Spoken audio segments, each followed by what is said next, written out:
Hi అండి, నేను మీ నాగేశ్వర ఆంటీని మాట్లాడుతున్నాను. ఈరోజు నేను చింతకాయతో కూడా పచ్చడి చేస్తున్నాను. దానికి కావలసిన పదార్థాలు: పచ్చి ముక్కలు దొండకాయ, జీలకర్ర, చిన్నులపాయ, కొత్తిమీర, పచ్చిమిరకాయలు, దాంట్లోకి ఉప్పు, పెద్దల్లిపాయలు ఇలా విడివిడిగా తీసుకోవాలి. చింతకాయ పచ్చడిలో ఉప్పు వేసాను కాబట్టి చూసుకొని మీరు ఉప్పు వేసుకోవాలండి. రోట్లో నూరుతున్నాను. అసలు ఇది తింటే మట్టుకి అద్భుతంగా ఉంటుందండి. ఇదిగోండి, ఉప్పును పచ్చిమిరపకాయలు కలిపి నూరుతున్నాను. ఇది నూరుకునేటప్పుడు కొంచెం జాగ్రత్తగా అంటే కసకస మరీ హడావుడిగా నూరితే పచ్చిమిరపకాయలు చింది కంట్లో పడతాయి. అందుకని నూరుకునేటప్పుడు జాగ్రత్తగా నూరుకోవాలి.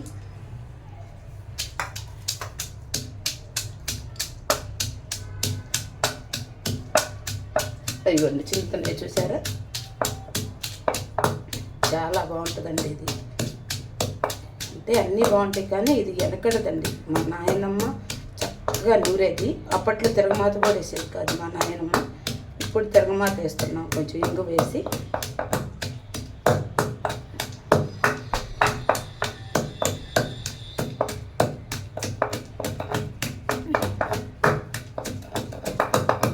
పచ్చిమిరపకాయలు ఒకసారి మంటగా ఉంటుంది, ఒకసారి మంట తక్కువగా ఉంటుంది. మనం వాటిని వేరు చేయలేకపోతున్నాం. ఏ పచ్చి కారంగా ఉన్నాయి, ఏ సప్పగా ఉన్నాయండి. చాలండి, ఇంతకన్నా మెత్తగా వద్దు. ఇప్పుడు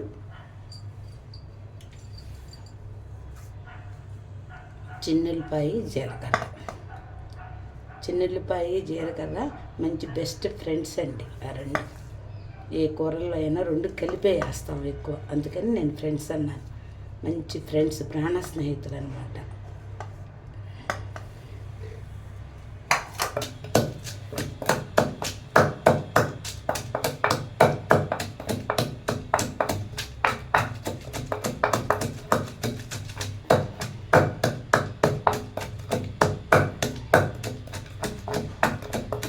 కొన్ని మరీ మెత్తగా నూరుకున్నా రుచిగా ఉండవండి.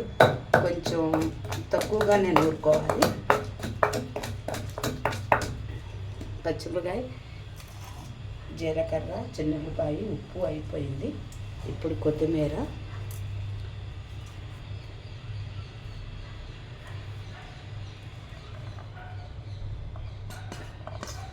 దొండకాయ సన్నగా చూడండి, ముక్క చిన్నగా కట్ చేశాను.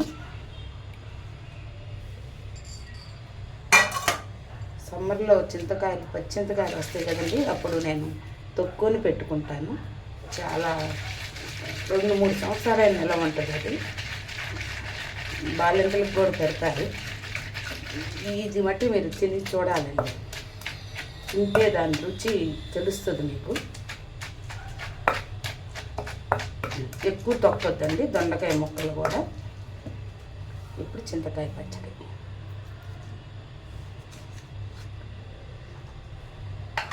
నేను ఇట్లాంటి వాటికి స్పూన్లు పెట్టను, చేతితోనే చేస్తాను. నీళ్ళు కావాలంటే కొంచెం వేసుకోవచ్చు. నేను తిరగమాత వేసేటప్పుడు చూస్తాను, కావాలంటే వేస్తాను, లేకపోతే వేయను.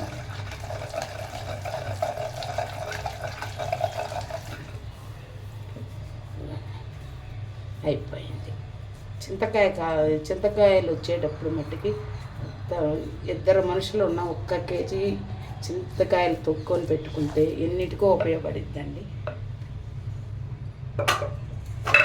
ఉల్లిపాయలు చెప్పాను కదండి, అద్దుకొని వద్దు, ఇట్లా రెబ్బగా కొంచెం పెద్దగా కోస్తే అసలు అది చింతకాయ పచ్చళ్ళు పుల్లగా కారంగా భలే ఉంటాయి ఉల్లిపాయలు. నాకైతే నోరు ఊరుతుంది ఇప్పుడే. మా తోడుకోడలు అంటుందిలే, మౌత్ వాటరింగ్ అంటది. ఏదన్నా నేను వంట చేశానంటే అక్క మౌత్ వాటరింగ్ అంటది. ఇదిగోండి, ఇక ఒట్టిది పచ్చిదే తింటే భలే ఉంటుందండి ఇది.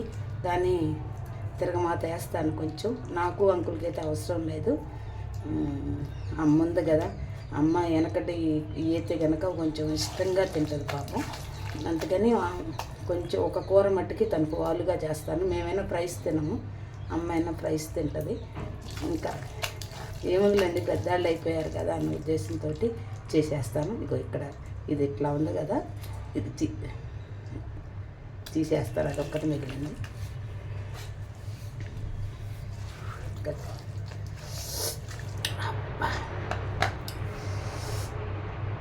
దాంట్లో ఒక దొండకాయ ముక్క, పెద్దల్లిపాయి వట్టిదే తింటే ఉంటుందబ్బా, అసలు మామూలుగా లేదు. ప్లీజ్, ఇది నేను వ్యూస్ కానీ వాటి కోసం కాదండి, అసలు ఖాయంగా మీకు నచ్చుతాయి. చాలా బాగుంది అసలు. తినము, పచ్చళ్ళు తినము అనే వాళ్ళకి కూడా నచ్చుద్ది. ఇది ఏముందండి, ఆ చికెన్, మటన్, ఫిష్లో ఏముంది, ఇవే కదా అమృతాలు. దీంట్లో వడియాలు తినేవాళ్ళు వడియాలు, ఆమ్లెట్ నంచుకునే వాళ్ళు ఆమ్లెట్ నంచుకొని తింటే ఉంటుంది. అబ్బా, భలే ఉంటుంది.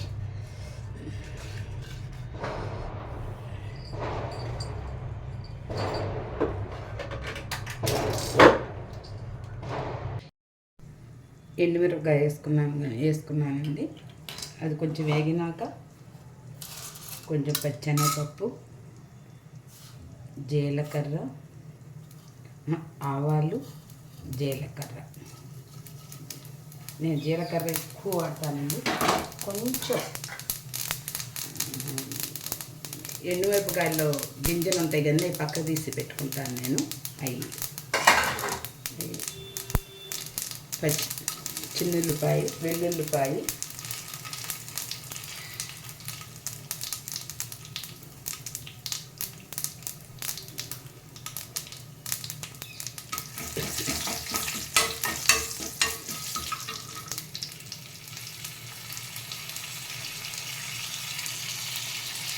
ఇంగువ,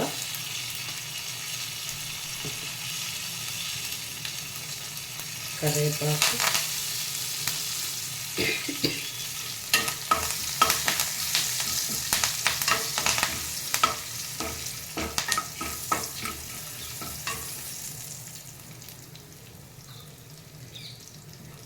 చింతకాయ పచ్చడి.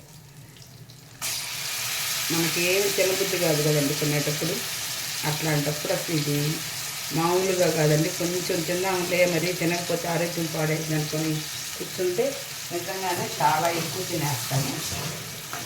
ఇది నేను అది సోపుగా ఎక్కువగా సూదుగా చెప్పట్లేదు, చాలా బాగుంటుందండి ఇది.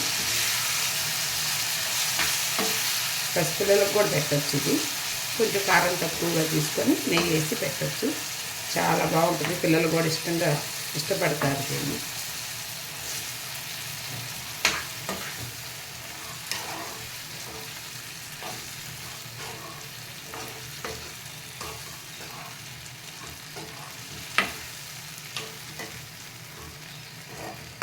మీకు గనక దొండకాయ చింతకాయ పచ్చడి కనుక నచ్చితే లైక్ చేయండి, షేర్ చేయండి, సబ్స్క్రైబ్ చేయండి. ఉంటానండి. నమస్తే, మీ నాగేశ్వర ఆంటీ.